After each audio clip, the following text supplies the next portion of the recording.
femmes ou couples d'hommes qui témoignent de leur expérience de la GPA. Pour un certain nombre d'entre eux, ils sont allés aux États-Unis parce qu'ils voulaient un enfant ou souvent des jumeaux.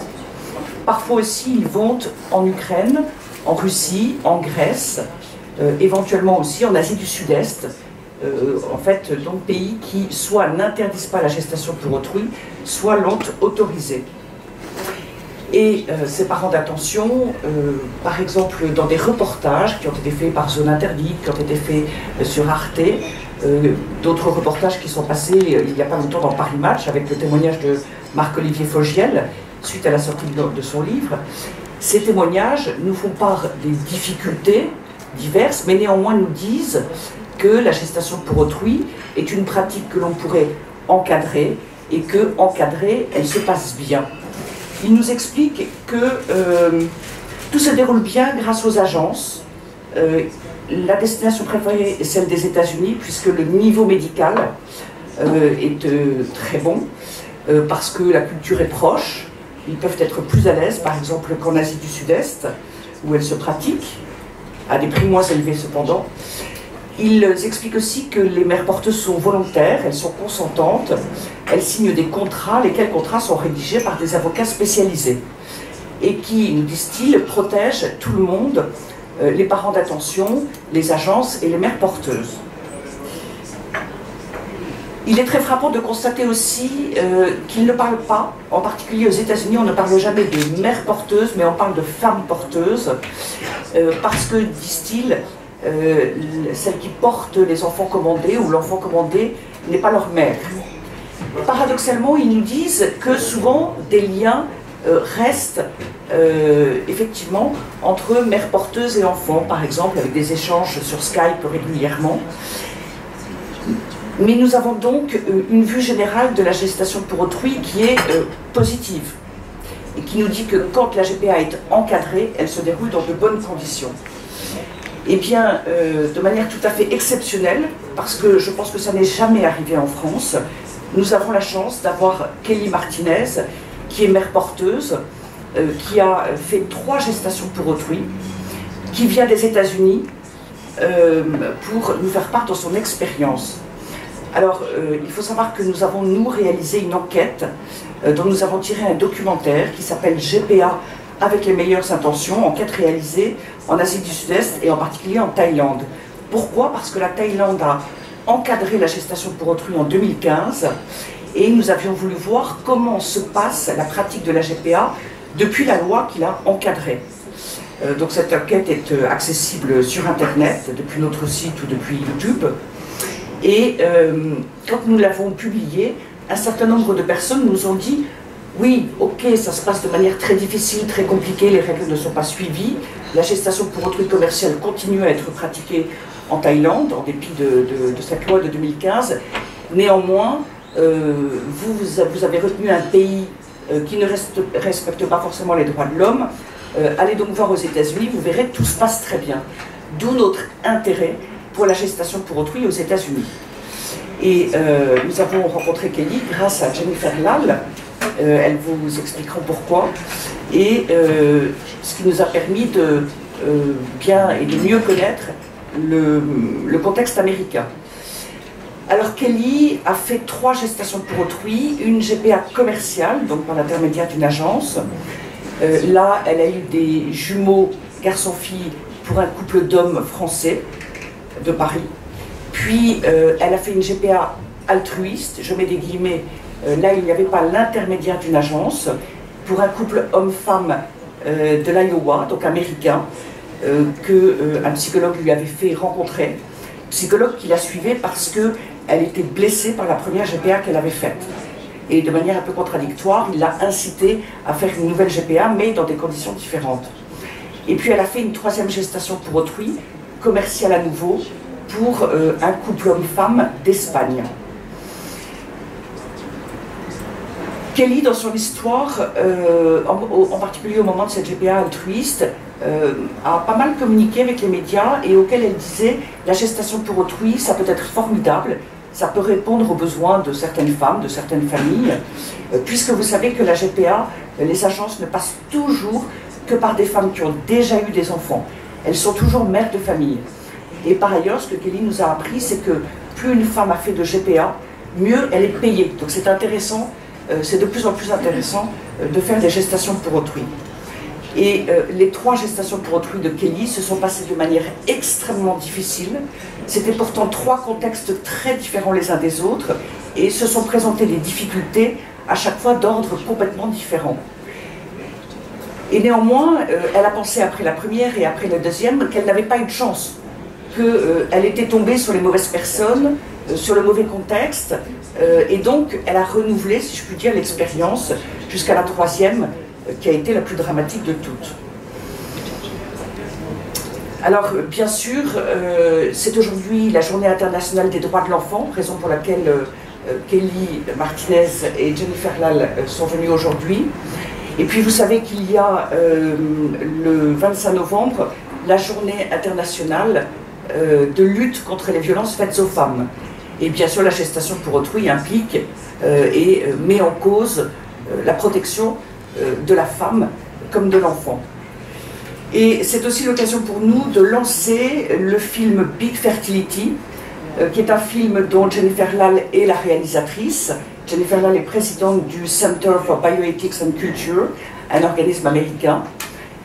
Jennifer Lal a réalisé ce film qui est l'histoire de Kelly Martinez, une histoire passionnante et bouleversante. Ce film Big Fertility, la Manif pour tous en a acheté les droits pour la France, l'a traduit et sous-titré en français. Il sera disponible à partir de maintenant sur le site internet de Vimeo ou à partir du site internet de la Manif pour tous. Je passe la parole à Jennifer Lal qui va nous expliquer pourquoi elle a réalisé ce film, quels étaient ses objectifs.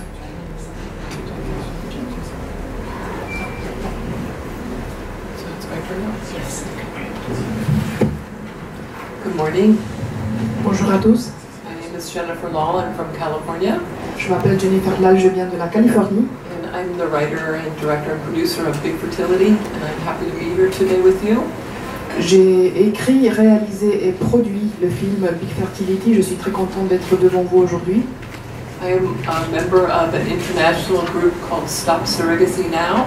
Je suis membre d'un groupe international appelé Arrêter la pratique des mères porteuses maintenant. And I'm very involved in the international debate around surrogacy. Je suis très impliquée dans le débat international autour de la pratique des mères porteuses. And being from California, where surrogacy is widely practiced, Et étant donné que je viens de la Californie où cette pratique est très répandue, and I think the international communities look to the United States and think surrogacy is wonderful in America. je pense qu'en général la communauté internationale, les autres pays regardent vers les États-Unis et disent c'est un modèle de la pratique des mères porteuses, tout se passe très bien. But from where I live and from where I work, I see the stories like Kelly on a daily basis. Mais là où je vis et là où je travaille, je rencontre des cas comme celui de Kelly tous les jours. So I thought it was important to make Kelly's story into a documentary film. Et donc j'ai pensé que c'est très important de rendre connue l'histoire de Kelly à travers un film. Because it highlights the international reproductive tourism that's happening in surrogacy. Parce que ce film met en avant le tourisme international autour de la pratique des mères porteuses. And it highlights how risky surrogacy is to the health of the woman and the babies that she carries.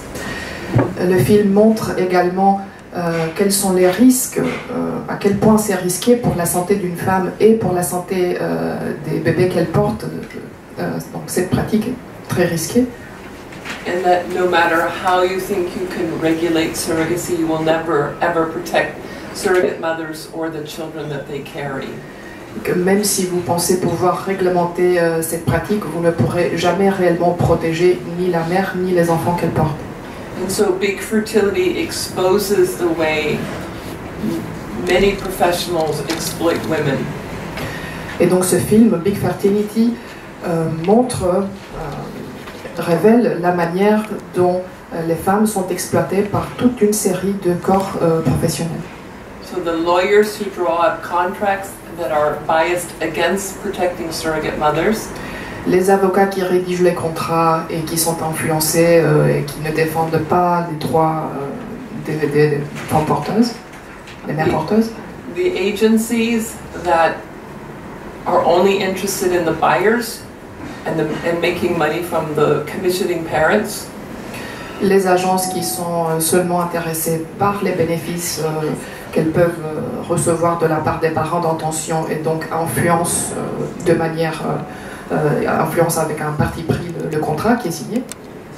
And the fertility doctors who are more interested in, again, the buyers and not the health and well-being of surrogate mothers.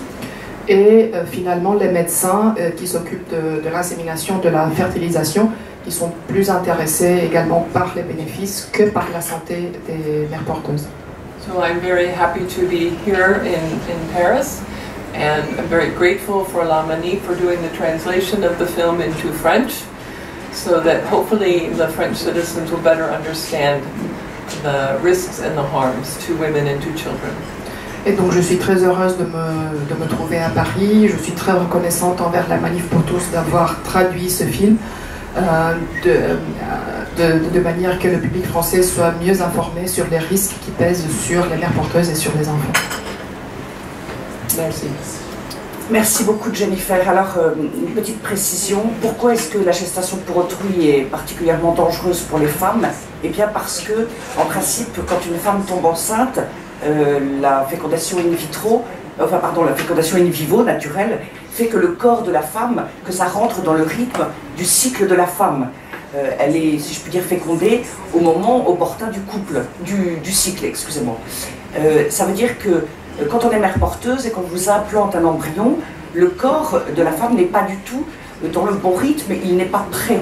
On lui impose quelque chose qui peut arriver à contre-courant de son cycle.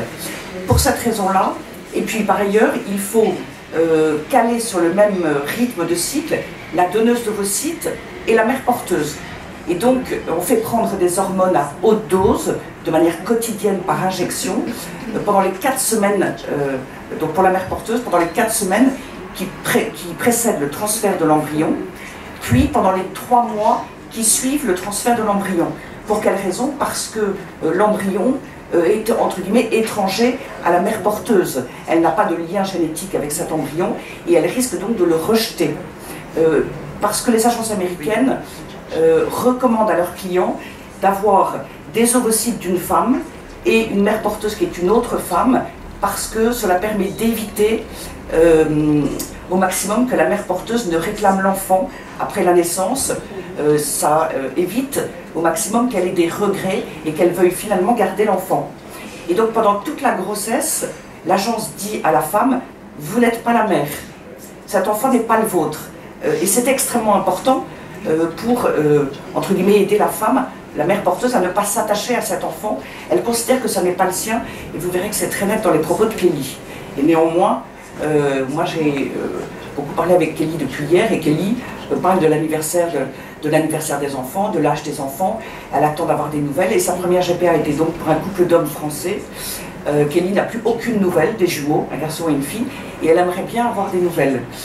Donc vous voyez, ne t'attache pas, mais il y a quand même un attachement en réalité. Et en tout cas, donc, l'embryon lui est étranger, et pour qu'il ne soit pas rejeté, elle a des injections d'hormones à haute dose, donc sur un total de 4 mois. Et on verra que cela a des répercussions sur la santé. Cela fait aussi que les grossesses de mères porteuses sont systématiquement des grossesses à risques médicaux plus importants, par exemple d'accouchement prématuré, de prééclampsie, etc., etc. C'est pour cela que ce sont des grossesses particulières.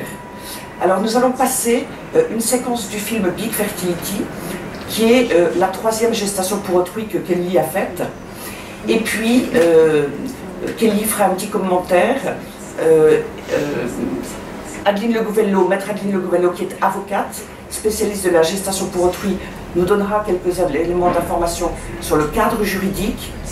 Et puis vous pourrez poser des questions à Kelly Martinez et à Jennifer Lal ou à Dean Le Gouvello ensuite.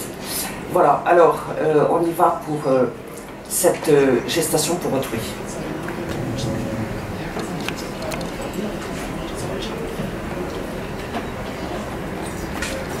The last surrogacy that I did, the motivation was I didn't have a steady job at the time. I was kind of in between jobs. We're trying to raise 3 kids. Jay does construction, so his work is really weather permitting. The money is always there with surrogacy. You know that you're going to get that money, you know, once everything takes off. If it works, you get your monthly checks, and it's a nice cushion. Takes off the financial stress that we were having. I send in my profile.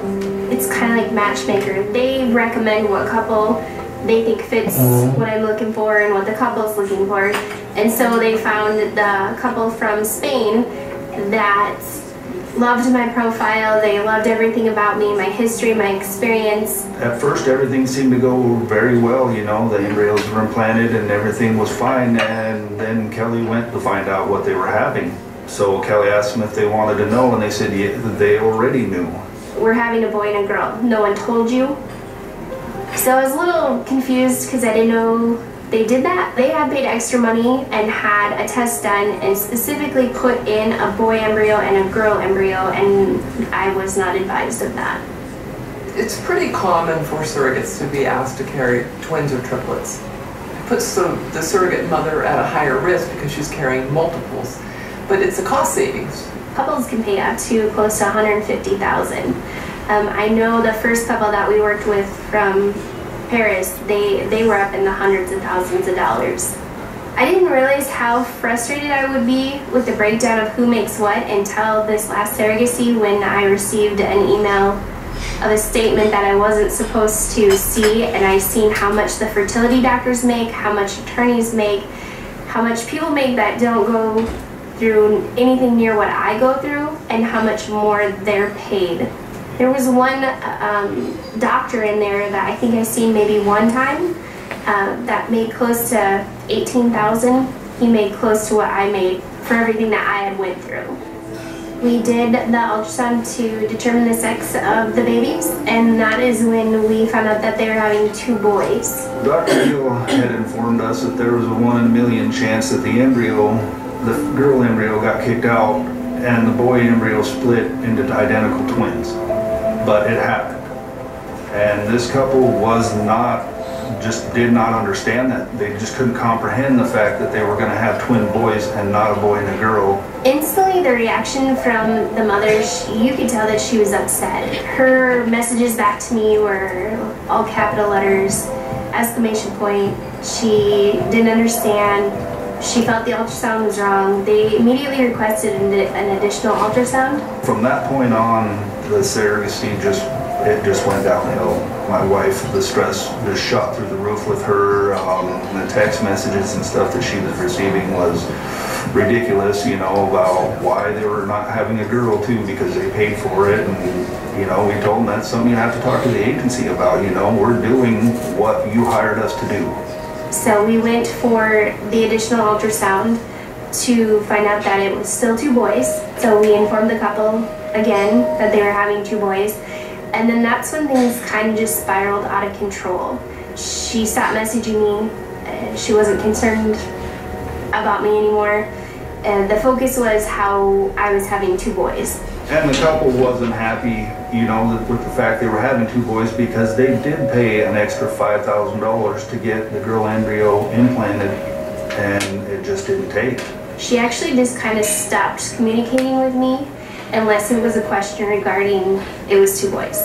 Through some of the text messages and emails we got, the mother did kind of hint around that it might have been something that Kelly did, but the doctors quickly explained to her that there's nothing that she could have done, but she just was never happy with that, ever. Then things kind of got scary because it was brought up a couple times, like maybe we should have a plan B for the boys. As in, like, I felt like the agency felt like they weren't going to come to the States to get their children. It is hard too, because you can't write a law that covers everything. I would never think somebody who's paid $150,000, $200,000 for a baby did one. You don't think that's a possibility, but apparently it is. I continued my job and to carry my health insurance to cover the pregnancy, and then after Christmas I gained close to like 30 pounds in 1 week, and I was really struggling. I couldn't breathe. I was having numbness in my face. It scared me. It really scared me. It's pretty hard because I've got a mom and I've got a baby or two babies, and they're in front of me, and they are my patients. I've had where a surrogate mom refused the vaccination, and the mom knew it was a good idea. You know? And so it was complicated. It's like, who has ultimate say here? You know, and you really straddle that line, and you don't know. I mean, there were all sorts of times I didn't know who I was supposed to listen to, and something always comes up where you don't know who to go with.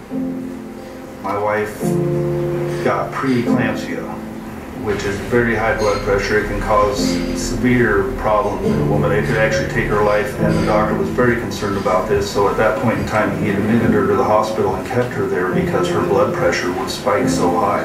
The surrogate mother think of her as an organ donor. She's pregnant with a foreign embryo. Our female bodies were never designed to carry other people's babies. So in surrogacy, you'll see a surrogate mother is going to be at higher risk of preeclampsia, maternal hypertension, gestational diabetes. All of this puts her into a high-risk pregnancy category. And of course, when a mother is in a high-risk pregnancy category, the babies are also at risk because the mother's sick. I was under so much stress, the fact that I was carrying two boys, and that's not what the intended parents wanted.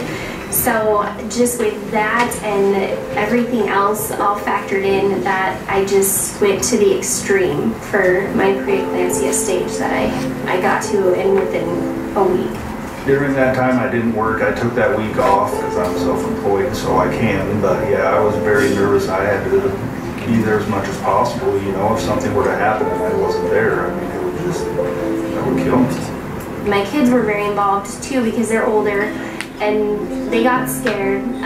My middle daughter, she was devastated because you can Google preeclampsia and see what the worst case scenario is, and it's death. The doctor said, you know, you could make it to 40 weeks, you could go tomorrow. Like, it was very, nobody knew what was going to happen. So I just continued my meds, monitoring, and then Friday morning the couple just walked into my room, and that was the first time that I had ever met them in person. Nobody knew they were coming, not even the agency, they just walked in. So I was laying there hooked up to these machines. I was miserable, I was in pain, everything was just kind of a mess. And the first thing out of their mouth when they walked into the room, and Dr. Deal luckily happened to be in there at the time doing a check, is they wanted to know if it was two boys. It shocked me, it took me by surprise. I was really frustrated and like, are you kidding me? So Dr. Deal said right then and there, he said, we'll do an ultrasound and we'll do it right now. We ordered, we paid for, this is what we wanted. And immediately, the relationship between the couple in Spain and Kelly and all the doctors and nurses and the agency on the US side was broken. The Spanish couple wanted to know who screwed up, who made the mistake, whose fault was this, why aren't they getting what they deserved. And of course that caused all kinds of anxiety because Kelly started to worry, well, they won't want these children. Even Kelly's doctor, Dr. Deal, said we need to have a game plan. What if they don't come from Spain? Delivery was very scary because I didn't have any family there with me because it happened so fast. Unfortunately, the only person that made it to the delivery room was the intended mother. She just kind of stood to the back of me and didn't say much, never cried, never teared, never showed emotion on her face. As a husband and father, I was super stressed out as this was going on because, you know, I'm sitting here thinking, you know, my wife might die delivering these babies, and now I've got to raise these 3 kids, you know, and I mean, it's just, I was stressed out to the max. I was very nervous that I might lose my wife. I don't pray a lot, but I prayed that time because I was totally out of control. I had no control of what was happening. I couldn't see, Jay wasn't there. I didn't know what was gonna happen. I never once ever intended to go into something like this to leave my kids. And that was the reality of what could have happened. The boys ended up being born 10 weeks premature to the day. And just before how that happened, like it happened so quickly. There was like maybe a 40-minute window from the time my condition worsened to the time we had to deliver. Dr. Deal came in the room once my blood pressure readings were through the chart. I couldn't see. He came in and that's when he said that we had to deliver then or someone wasn't coming out of the delivery room alive. So the boys were at risk being 10 weeks premature and I was at risk because I was borderline stroke. My liver was shutting down, my kidneys were shutting down. Dr. Deal was with me, he did amazing, he coached me, he kept me calm, and then they can test the placenta, and that's the only time she spoke up in the delivery room is when they said, you know, are we having the placenta tested? She said yes, and Dr. Deal said yes.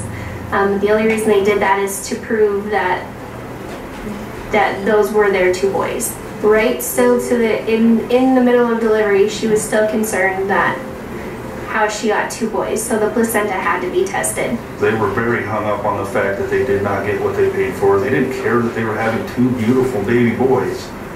That didn't even register to them. All they knew is they weren't getting the girl they wanted.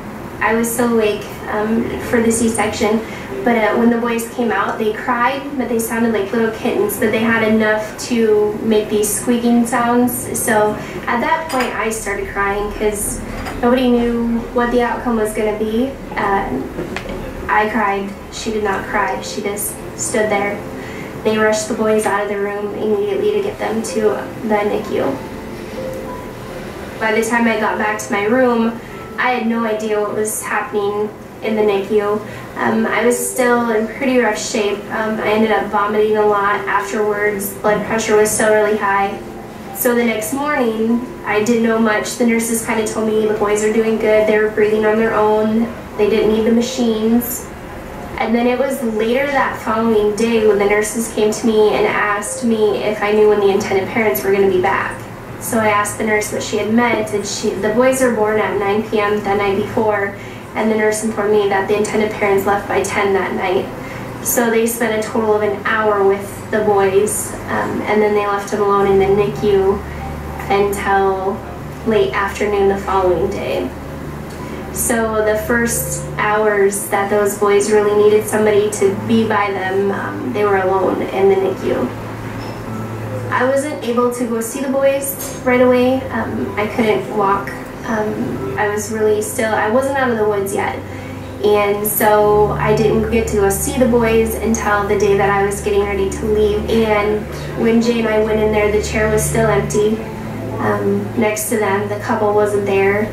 So we went in, and as soon as we went in, Jay started talking to the boys, and the nurses said that that was the first time that they had seen that much movement out of them because they recognized his voice.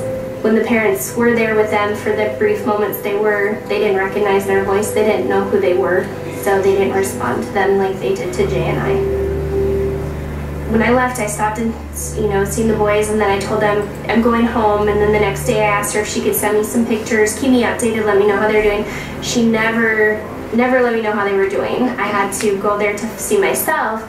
Well, then that's when the bills started coming in and questions started coming up, and then the couple was demanding my medical records. It's pretty common in the structure of setting up a surrogacy contract to set up an escrow account. Surrogates are usually paid a little bit of money at the beginning. Sometimes they get a monthly payment throughout the course of the pregnancy, reimbursement for maternity clothes, gas to doctor's appointments, and then of course the lump sum payment at the end when the babies are delivered.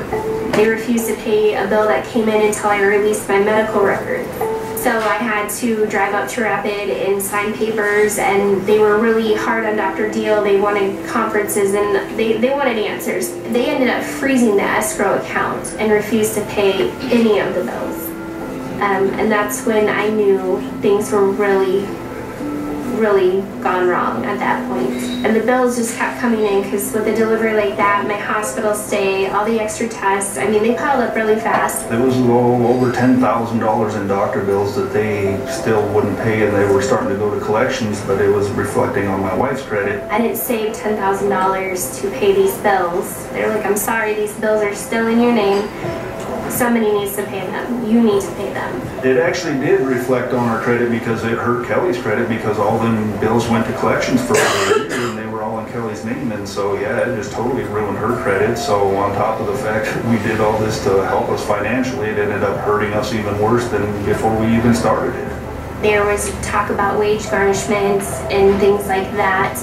I kept contacting the agency. I kind of just kept getting a runaround for a year until they found out that I found somebody to help me have a voice in what I went through.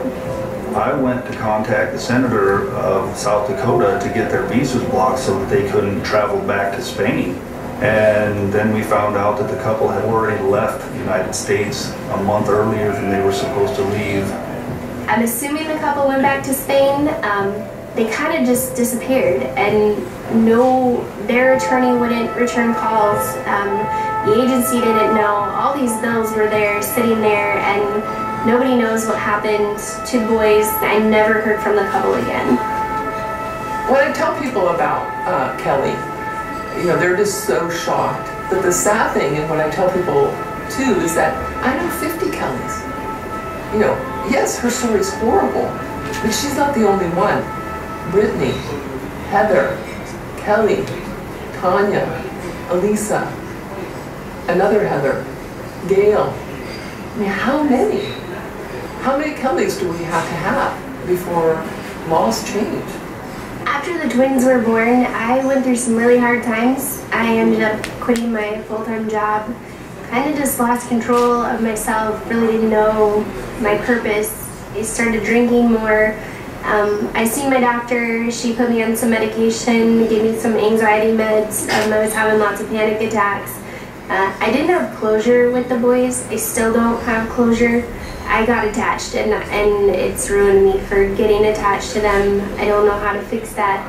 So I just want to be able to share my story. If I can educate at least one person to not go through or risk what I did, then it would help me. Kelly, like many surrogates I know, has now been diagnosed with PTSD. I've seen it again and again, you know, when women suffer the trauma, whether it be physical, psychological, emotional trauma that these women go through in surrogacy. There's some days that are harder than others, especially around the time when the boys are born and not knowing what happened to them. It affects not only me, but it affects my family. It's changed me as a person in more ways than one.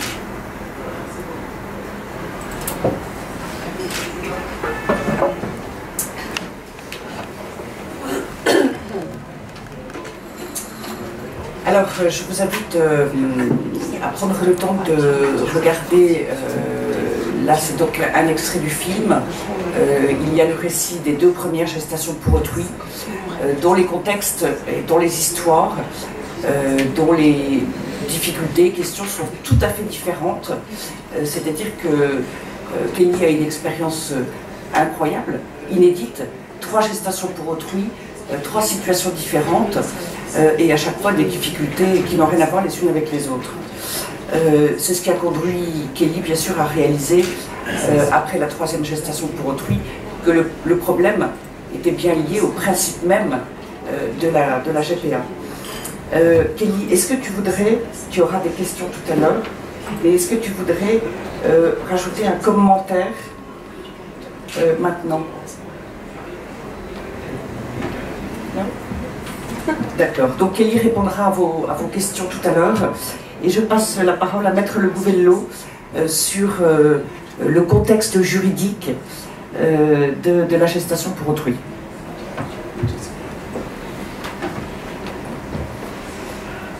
Bonjour.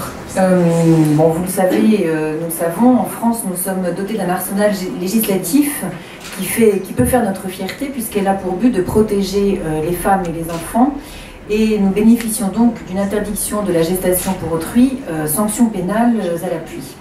Pour autant, les enfants qui sont issus de ce processus ont toujours eu un statut, et il est vraiment mensonger de prétendre le contraire, puisque la filiation de ces enfants est établie dans le pays d'origine, puisqu'ils ont la nationalité française, l'autorité parentale a toujours été reconnue aux commanditaires de la gestation pour autrui. On n'a jamais retiré des enfants en France à des adultes qui avaient été faire une GPA à l'étranger.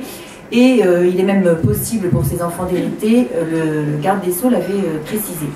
Il n'y a donc pas de problème à proprement parler pour ces enfants-là qui sont issus de ce processus et qui conservaient un statut. En revanche, il est certain qu'en dépit des bonnes intentions des adultes, la GPA reste un contrat de location du corps de la femme et dans le but de vendre un enfant. Donc on aura beau retourner près dans tous les sens, un enfant issu d'une gestation pour autrui est un enfant qui a été acheté et vendu. Alors dans les faits, si nous avons cette interdiction, nous constatons évidemment que des adultes ne respectent pas la loi, soit en la contournant et en allant à l'étranger, soit en ayant recours à la GPA sur le territoire français, puisque cette pratique existe sur le territoire français également, en dépit de l'interdiction légale.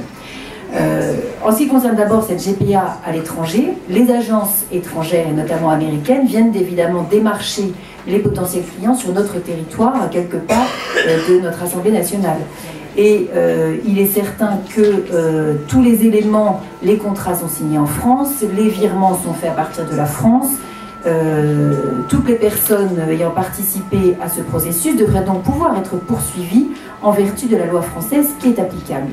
Seulement, les parquets refusent de poursuivre et en pratique, eh bien, on laisse faire ces pratiques-là de façon tout à fait contraire à la loi qui est pourtant prévue. Il y a aussi les sites internet qui sont à destination des Français, qui sont bien connus, avec même des promotions de printemps, je cite exactement ce qu'on trouve sur ces sites. Et pourtant, nous avons une loi qui permet de bloquer l'accès aux sites du fait de contenus illicites. Et cette loi peut être mise en œuvre à la fois par les parquets et par des particuliers. Et il y a des procédures en cours, car nous pouvons tout à fait, sur le fondement des lois applicables, empêcher l'accès à destination d'un public français lorsque le contenu est illicite.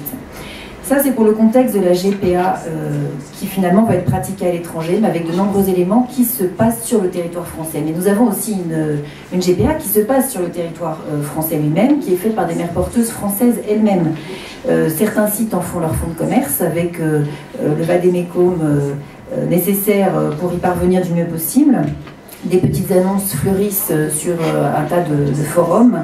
Et nous avons des cas judiciaires retentissants, notamment une affaire qui s'est passée à Blois, avec toujours finalement les mêmes éléments que l'on retrouve dans le témoignage de Kelly, c'est-à-dire que ce sont des femmes pauvres. Et lorsqu'il y a un problème qui survient dans ce processus de la GPA, ce ne sont pas les commanditaires qui sont inquiétés, c'est la mère porteuse elle-même. Dans cette affaire de Blois, qui a fait de la prison ferme, c'est la mère porteuse. Les commanditaires s'en sont sortis avec des amendes avec sursis. Donc on voit bien que celle qui prend tous les risques, à la fois physiques, à la fois humains, que faire des enfants si jamais personne n'en veut, à la fois juridique, finalement, c'est la femme, la mère porteuse. Et les enfants dans cette affaire, évidemment, sont les grands oubliés. Nous avons aussi en France des problèmes d'enfants pour lesquels les adultes commanditaires se battent pour en avoir la garde lorsqu'il y a des problèmes dans ce processus. Donc on voit bien que la réalité à la fois législative, légale et la réalité judiciaire est complètement autre et tout autre et à l'opposé des contes de fées qu'on veut bien nous faire avaler, et que la GPA reste une maltraitance qui est faite aux femmes et aux enfants. C'est la raison pour laquelle l'interdiction qui existe doit être non seulement maintenue, mais appliquée avec fermeté, et que des dispositions doivent être prises au niveau international pour mettre fin à ce tourisme procréatif qui finalement fait son fonds de commerce sur les femmes en situation précaire et les enfants. Merci maître. Alors effectivement, très concrètement, je voudrais rapporter les propos de Manuel Valls sur ces fameuses questions de retranscription de la filiation à l'état civil français. revendication qui est portée par certaines associations et objectif qu'a la ministre des Solidarités et de la Santé, Agnès Buzyn. Le rapporteur de la mission d'information bioéthique, Jean-Louis Touraine, partage également cet objectif de retranscription systématique des actes de naissance des enfants de GPA à l'étranger à l'état civil français. Manuel Valls disait lui-même, alors qu'il était Premier ministre, c'était en 2014, autoriser la transcription automatique des actes étrangers, cela équivaudrait à accepter et normaliser la GPA. Et je pose la question, peut-on normaliser et accepter une pratique comme celle-ci? Il disait aussi, Manuel Valls, c'est une pratique intolérable de commercialisation des êtres humains et de marchandisation du corps des femmes. J'ajoute que c'est non seulement le corps mais le psychisme, c'est tout l'être de la femme qui est concerné. Et Manuel Valls se disait encore, il est incohérent de désigner comme parents des personnes ayant eu recours à une technique clairement prohibée, tout en affirmant qu'ils sont responsables de l'éducation des enfants, c'est-à-dire chargés de la transmission de nos droits et de nos devoirs. Il ne faut pas laisser dire non plus que ces enfants sont sans filiation ni identité. Ils ont une filiation et une identité, mais établie à l'étranger. Ce ne sont pas des petits fantômes de la République comme on l'entend régulièrement. Et cette question de la filiation, elle décale, elle nous fait dériver du véritable enjeu, l'enjeu humain qui est au cœur de cette question, l'exploitation de femmes et le trafic d'enfants. Alors justement à ce sujet, la GPA est contraire aux conventions internationales. Ainsi l'article 35 de la CIDE, la Convention internationale des droits de l'enfant, indique que les États parties prennent toutes les mesures appropriées sur les plans national, bilatéral et multilatéral pour empêcher l'enlèvement, la vente ou la traite d'enfants à quelque fin que ce soit et sous quelque forme que ce soit. À l'évidence, la GPA est également contraire à la Convention sur l'élimination de toutes les formes de discrimination à l'égard des femmes, qui sont évidemment utilisées comme un outil, comme un instrument pour obtenir un enfant. La gestation pour autrui correspond en réalité à l'article 1er de la Convention relative à l'esclavage de 1926. Cet article 1er définit l'esclavage ainsi. Il est l'état ou condition d'un individu sur lequel s'exercent les attributs du droit de propriété ou certains d'entre eux. Et quand on loue une femme, quand on acquiert un enfant, que ce soit en payant ou pas, eh bien on se comporte comme un propriétaire à l'égard d'un être humain. C'est une forme d'esclavage. Alors, néanmoins, de manière tout à fait inquiétante, la conférence de La Haye travaille depuis plusieurs années sur la question de la gestation pour autrui. La conférence de La Haye a mis en place un groupe qui vise à élaborer un instrument international, donc c'est du droit international privé, de manière à faciliter la retranscription des états civils d'enfants des GPA, retranscription à l'état civil du pays des commanditaires. Ça revient, et je rappelle ma citation de Manuel Valls, cela reviendrait à valider le principe de la gestation pour autrui. Il se trouve en l'occurrence qu'Emmanuel Macron s'est déclaré opposé à la GPA, qu'il a dit qu'il voulait lutter contre cette pratique en lien avec la conférence de La Haye. Mais nous suivons de très près la conférence de La Haye, le travail de la conférence de La Haye. Nous avons été auditionnés au printemps dernier et force est de constater que ce travail ne va pas dans le bon sens.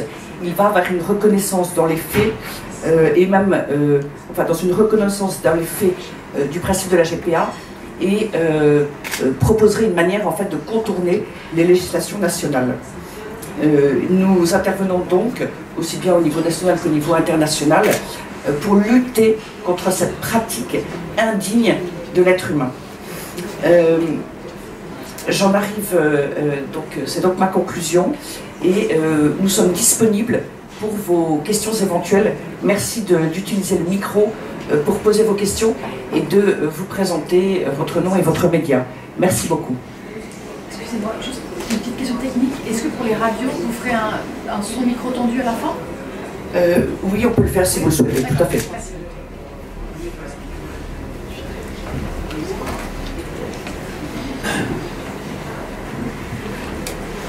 Bonjour, est-ce que vous avez joué un rôle dans l'affaire de Blois? Et si oui, quelles sont les victoires que vous avez déjà obtenues sur le sol français pour faire appliquer la loi?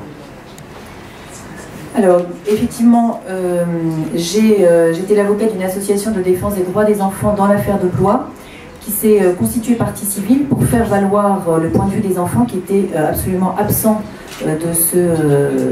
dans cette affaire. Malheureusement, la mère porteuse en fait, a été condamnée pour escroquerie, qui est une atteinte aux biens, parce qu'elle avait trompé un couple commanditaire en ne remettant pas l'un des enfants, ce qui en droit est un peu surréaliste, puisque dès la première année on nous apprend qu'à partir du moment où on contourne une loi, on peut pas, c'est comme si un dealer ou un client en matière de drogue venait rechercher la responsabilité de son dealer parce qu'il n'a pas eu la bonne drogue. C'est illégal, donc de toute façon on ne peut rien obtenir, on ne peut pas devenir de dommages d'intérêt. C'est la même chose en matière de GPA, mais ça n'a pas été appliqué. Donc cette affaire a été très douloureuse, on a vraiment vu la réalité de ce que ça pouvait être aussi en France avec une mère très pauvre qui avait vraiment besoin d'argent pour éduquer ses autres enfants. Il y a eu d'autres condamnations dans lesquelles nous n'étions pas forcément partis dans les affaires, mais il y a eu des personnes poursuivies et condamnées, mais cela reste vraiment à la marge. On sait que la pratique se fait et qu'il n'y a pas de poursuite forcément faite à l'égard des commanditaires. Alors, je compléterai en disant que la Manif pour tous a lancé des recours auprès de la justice contre Google France qui fait des publicités. Quand vous faites sur un moteur de recherche Google gestation pour autrui, vous allez trouver des liens publicitaires, ce qui est absolument illégal. Mais ces recours déposés il y a presque 3 ans n'ont rien donné. Les enquêtes n'ont toujours pas avancé. Nous relançons régulièrement avec Maître Le Gouvello sans réponse, sans nouvelles. Par ailleurs, nous savons qu'il y a des agences de gestation pour autrui qui viennent démarcher des clients potentiels français. Il y a des réunions régulières qui sont organisées. La police n'intervient pas, la justice n'intervient pas. Il ne se passe absolument rien. Il y a autrement dit un très grand laxisme des pouvoirs publics à ce sujet. En dépit, encore une fois, de cette pratique absolument indigne de la femme et de l'enfant et en dépit de la loi. J'ajoute par ailleurs que la loi française interdit la GPA en France, mais elle ne l'interdit pas aux Français qui vont à l'étranger. Et c'est la raison pour laquelle il y a eu des députés qui ont déposé des propositions de loi, en particulier en 2015, pour renforcer cette interdiction. Il y a des crimes qui sont interdits aux Français sur le sol français comme à l'étranger, par exemple les crimes sexuels. Cela pourrait être exactement la même chose pour la gestation pour autrui, puisque la dignité des femmes n'a pas de frontières. On doit respecter la femme autant sur le territoire français, évidemment, que dans les autres pays. Est-ce qu'il y a des établissements français où on pratique la GPA? Les établissements hospitaliers? Non, pas à ma connaissance, si ce n'est que on a vu Maître Le Gouvello parler du cas de cette Française qui a été mère porteuse 2 fois. Elle a vraisemblablement été suivie et accouchée dans un centre hospitalier français, mais qui ne connaissait pas forcément le contexte. Il y a dans les milieux, notamment en France, les agences donc, viennent démarcher sur le territoire français. Il y a donc en France tout un réseau qui permet d'avoir accès aux informations et des noms de médecins qui circulent, qui sont bienveillants pour, en toute connaissance de cause, faire le lien nécessaire. Donc il y a des noms qui circulent, mais il n'y a rien d'officiel évidemment, puisque c'est interdit par la loi. Et j'ajoute qu'il y a des plaintes qui ont été déposées contre ces agences étrangères qui démarchent sur le territoire français, mais que pour l'instant, ils n'ont pu aboutir en raison de vices de procédure en quelque sorte, ou de questions purement procédurales. Et donc sur le fond, pour l'instant, les affaires n'ont jamais été examinées. Bonjour, Nolwenn Le Bévenec, l'Obs. Comment le lien s'est fait entre la Manif pour tous et Jennifer Lal? Alors, nous avons rencontré, la Manif pour tous est organisme consultatif à l'ONU depuis 2015, et donc nous avions rencontré Jennifer Lal dans le cadre d'une réunion à l'ONU, et donc nous nous suivons mutuellement puisque Jennifer Lal est la spécialiste américaine de la gestation pour autrui. Et là, vous n'avez eu qu'un extrait du film. En fait, Kelly était dans une telle situation qu'elle a fini par rechercher sur Google quelqu'un qui puisse l'aider en lançant un appel à l'aide. Et donc, c'est comme ça qu'elle a fait la connaissance de Jennifer Lal et qu'ensuite nous avons été mis en contact avec Kelly.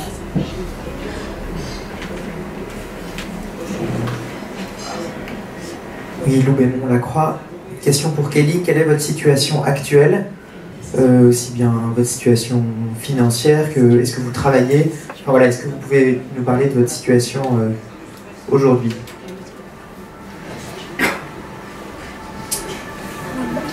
I am currently working full-time now, but as always, finances are always tight, especially raising 3 children. Je travaille à plein temps actuellement, mais j'élève en même temps 3 enfants, mes 3 enfants.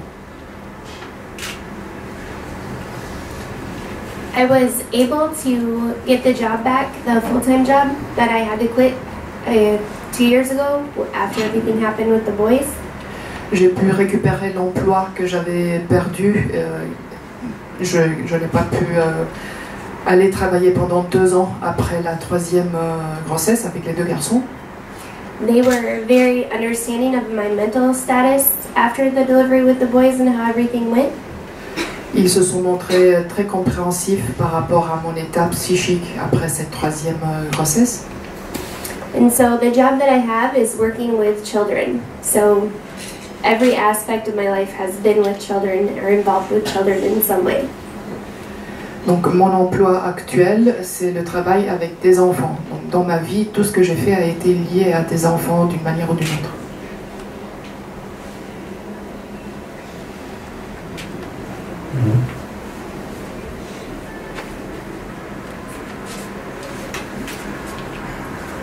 Oui, question pour Kelly.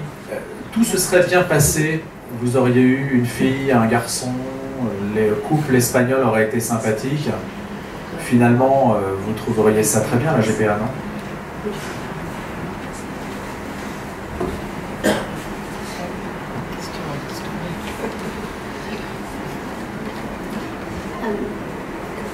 That would have been, that's what I was hoping for. C'est ce que j'espérais au début. But even with, if it would have went that way, there's still other women out there that have been harmed. It may not have been me at that time, but it happens very often. Donc même si cette grossesse se serait bien passée, il y a toujours un risque, il y a toujours des femmes qui souffrent, il y a d'autres exemples de femmes qui souffrent, même si ma grossesse ou ce cas pour moi se serait bien passé, il y a toujours des risques comme on peut le voir avec les autres cas.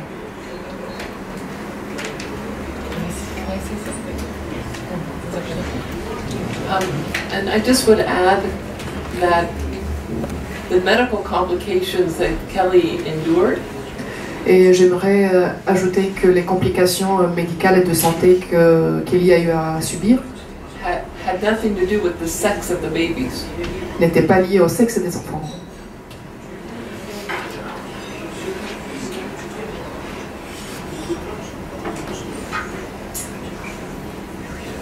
Oui. Est-ce que...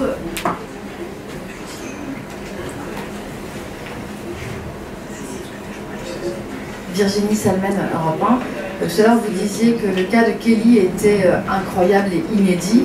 Et puis dans le film, on voit qu'il y a 50 autres femmes. En tout cas, Jennifer Lal dit qu'elle rencontre des femmes comme elle chaque jour. Est-ce qu'on a des chiffres sur le nombre de femmes qui, comme ont subi des choses comme ce que Kelly a subi? Alors on va voir si Jennifer Lal peut nous dire pour les États-Unis. Je disais incroyable et inédit parce qu'elle a fait, encore une fois, 3 gestations pour autrui. Et à chaque fois dans des contextes différents. Du coup, elle a, si je puis dire, une expérience très large et donc évidemment particulièrement intéressante pour nous à écouter et à suivre. Mais Jennifer va nous dire... On the regulation? Unfortunately, in the United States, we do not track and monitor surrogate mothers. Malheureusement, dans les États-Unis, on ne fait pas de suivi des mères porteuses. So it's very hard to get actual data. C'est très difficile d'obtenir des informations, des données. But in the US, we've had recently 2 very important studies come out in the medical literature. Il y a eu récemment 2 études médicales considérables dans la littérature de spécialité. Which have actually looked at the medical impact on surrogacy and women's health. Qui ont essayé d'analyser l'impact médical de la pratique de mère porteuse sur la santé des femmes. So we're just now starting to get more information in the medical literature. Et c'est donc que maintenant qu'on réussit à obtenir un peu plus d'informations et de données dans la littérature médicale. But there still doesn't exist any national tracking and follow-up of women across the United States.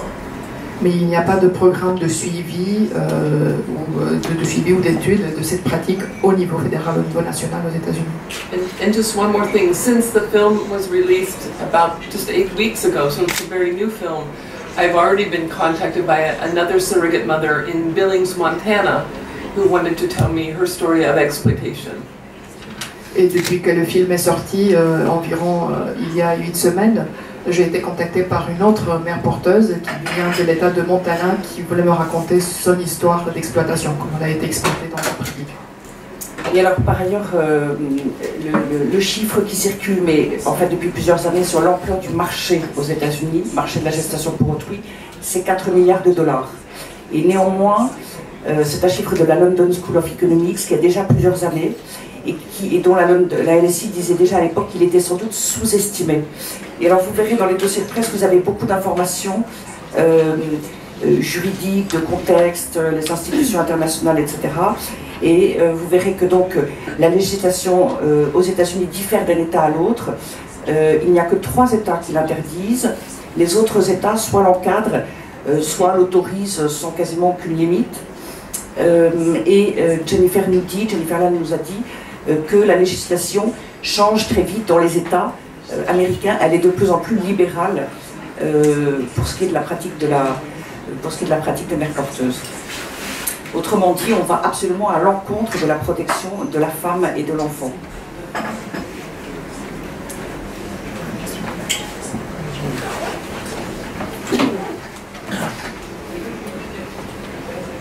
Est-ce que quand on a vu ce film, à la fin on se dit qu'on est pour la GPA mais pour son encadrement? Finalement c'est un plaidoyer pour l'encadrement d'une pratique? Ou est-ce que ça va à l'encontre de la pratique même? Alors ça va véritablement à l'encontre de la pratique même parce que les gestations pour autrui que Kelly a faites sont des gestations pour autrui encadrées avec un contrat. Vous avez dans le dossier de presse un certain nombre d'extraits de contrats et la description du contrat type. Et ce qui se passe aussi quand on suit les 3 histoires de Kelly, c'est qu'à chaque gestation pour autrui qu'elle a commencé, elle a eu des difficultés quasiment immédiatement. Mais une fois embarquée, l'agence et les clients lui disaient « Si vous renoncez, vous avez le droit de renoncer, mais si vous renoncez, vous allez rembourser l'intégralité des frais. » Et évidemment, ils savent très bien que Kelly n'en était pas capable, puisqu'elle a fait ses gestations pour autrui pour des raisons financières, pour des raisons de grandes difficultés financières. Donc à chaque fois, elle est prise dans l'engrenage, et donc en croyant pour les 2 premières, et jusqu'à la fin de la 3e, que c'était pas de chance, que c'était accidentel. Et jusqu'à ce qu'elle comprenne qu'en fait, c'était le principe même qui ne pouvait pas coller. L'encadrement, par ailleurs, par les contrats sont faits dans l'intérêt des clients et les avocats ont pour clients les commanditaires. Les mères porteuses ne sont pas leurs clientes et donc quand se présentent des difficultés, la mère porteuse perd systématiquement. Il y a eu aux États-Unis un certain nombre de mères porteuses qui ont tenté finalement de garder l'enfant et la Convention internationale des droits de l'enfant précise bien que l'on ne peut pas retirer un enfant à ses parents contre leur gré.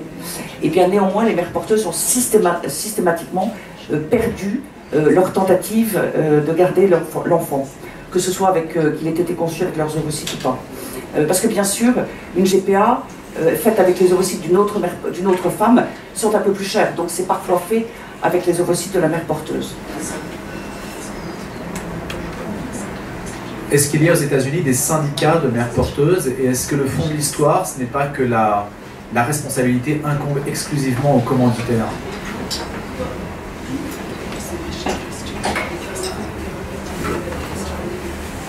Est-ce qu'il y a des syndicats de mères porteuses?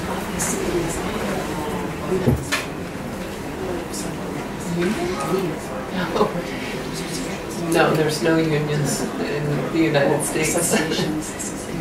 No, it's all managed by contract, legal contract.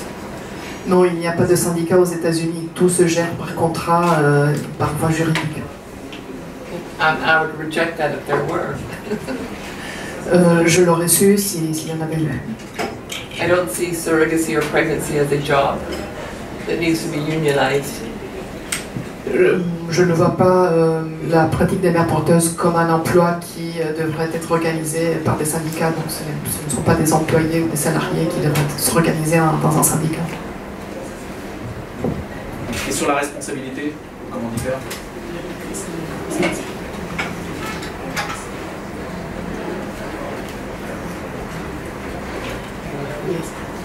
Vous pouvez préciser, s'il vous plaît, votre question concernant sur le fait que la responsabilité ne retombe jamais sur la mère porteuse, mais plutôt sur le commanditaire. Exemple, les frais à payer, les frais médicaux.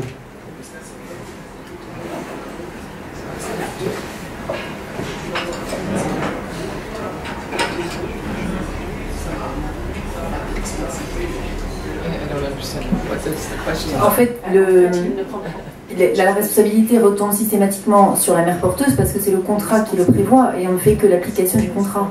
Pour rebondir sur votre question précédente, les États-Unis constituent l'endroit dans le monde où la GPA est le mieux encadrée par toutes sortes de contrats, par des règles légales. C'est la raison pour laquelle d'ailleurs c'est la destination privilégiée de ceux qui ont le plus de moyens, parce que c'est là qu'elle est le mieux encadrée. Voilà. Et donc on applique les contrats font qu'en cas de difficulté, c'est la mère porteuse qui va emporter la responsabilité.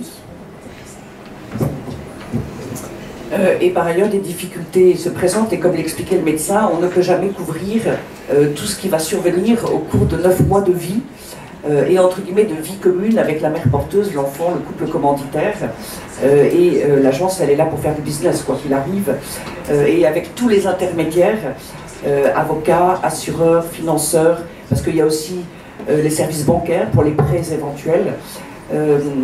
Voilà, donc c'est du business et clairement qui se fait sur le dos de la mère porteuse. Donc ce n'est évidemment pas à son bénéfice à aucun moment. Can I say something? Yes. I just want to address the matter of contracts. I have read many surrogate contracts signed by American surrogates. Je voulais juste aborder la question des contrats. J'ai lu beaucoup de contrats pour de nombreuses mères porteuses. I have a contract signed by a Californian surrogate where she signed away her rights to her end-of-life decision-making. Et j'ai lu un contrat pour une mère porteuse californienne où il y a une clause qui fait référence à sa propre fin de vie. Because the intended parents wanted to be able to control the pregnancy if the surrogate ever had to be on life support. Parce que les parents d'intention voulaient pouvoir contrôler la grossesse si jamais la mère porteuse devait être maintenue en vie, avoir une assistance pour être maintenue en vie. And this was a surrogate who was carrying twins for a couple she didn't even know. Donc c'était une femme porteuse qui portait des jumeaux pour un couple qu'elle ne connaissait pas. It's very common for surrogates to waive all their rights to confidentiality and privacy. Donc c'est très fréquent que les mères porteuses cèdent tous leurs droits pour ce qui est de leur vie privée et toutes les questions confidentielles et privées. The contracts always have language in them about abortion, termination, selective reduction. Donc il y a toujours des termes dans le contrat qui font référence à l'avortement ou à la fin de vie des fœtus. With language that says the intended parents have a right to enforce that for any reason whatsoever. Et donc il est prévu que les parents d'intention ont le droit absolu d'appliquer ces prévisions, quelle que soit la raison et sans justification. They control what you can eat, where you can travel, if you can wear perfume, if you can color your hair, who you can have sex with. Ils contrôlent tout, où tu voyages, avec qui tu couches, où si tu peux mettre du parfum, si tu peux te teindre les cheveux, tout. And throughout the contract it says if you do not comply, you are in breach of contract and you will have to pay all the money back. Et il y a toujours une clause qui dit si vous ne respectez pas cette prévision, vous rompez le contrat, vous violez le contrat et donc vous devez rembourser tout l'argent. So all of the regulation is biased toward the buyers and against the surrogate. Et donc à chaque fois le contrat qui fait office de réglementation est toujours à l'avantage des commanditaires et au désavantage de la mère porteuse. You will never see a contract that says the surrogate mother is protected, she can keep all of the money, and if she changes her mind, she can keep the baby. Vous ne verrez jamais de contrat qui dit que la mère porteuse est protégée, qu'elle peut garder éventuellement l'enfant ou qu'elle peut éventuellement garder l'argent. She is a paid breeder. C'est une couveuse payée, c'est un incubateur payé.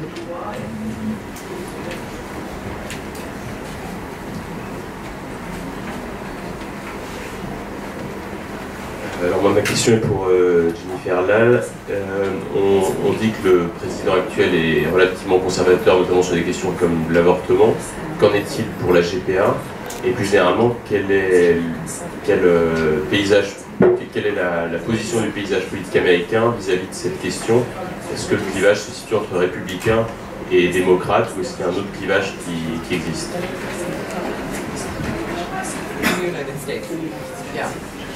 In the United States, no politicians care about this. There's no debate, not like here in France. Il n'y a pas de débat politique aux États-Unis sur ces sujets, à la différence de la France. And I would say the Democrats, the Republicans, the conservatives, the progressives, the liberals, they all are uneducated. Et donc, que ce soit les républicains, les démocrates, les libéraux, les conservateurs, les progressistes, ils sont tous mal informés, ils ne sont pas informés, ils n'ont aucune position sur ce sujet. So it's quite refreshing for me to be in a country where at least it's being debated. Donc ça me change un peu, c'est rafraîchissant pour moi de me retrouver dans un pays où au moins on discute ces sujets. Alors j'ajoute que de fait, même les milieux pro-life américains, qui sont très actifs aux États-Unis, ne sont pas forcément opposés à la gestation pour autrui. Et comme le disait Jennifer Lal, parce qu'ils ne connaissent pas du tout le sujet, ils le voient simplement comme la conception d'enfants. Et donc ils le voient comme un acte favorable à la vie. Voilà, donc c'est vraiment la méconnaissance complète du déroulement et de tout ce qu'implique la pratique des mères porteuses. Nolwenn à nouveau, même question, c'était sur également Trump. Trump s'est jamais exprimé sur la GPA aux États-Unis. Et la deuxième question, c'est est-ce que vous considérez comme féministe?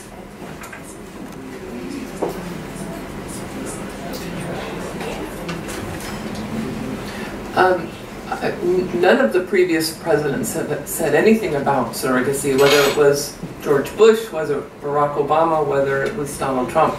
It's not an issue that any of our leaders are thinking about or discussing, unfortunately. Non seulement le président Trump, mais aucun de ses prédécesseurs ne s'est jamais exprimé au sujet de la GPA. Ce n'est pas un sujet pour nos dirigeants politiques. So, and I think the question was that I am a feminist. Yes. Oh, yes, I'm a feminist. Very pro-women. Très pour les femmes. And but I would agree with what Ludovine said about the pro-life movement in America. Many of the surrogates I meet they identify as pro-life. And the reason I meet them is because they have a problem with the abortion clause in the contract they've signed when they've been told they have to abort. Et je suis d'accord avec Ludovine, beaucoup de mères porteuses que j'ai rencontrées font partie de ce mouvement pour la vie. Elles voient cette pratique comme étant favorable à la vie et justement elles ont toujours un problème avec cette clause qui fait de l'avortement un droit pour les parents commanditaires.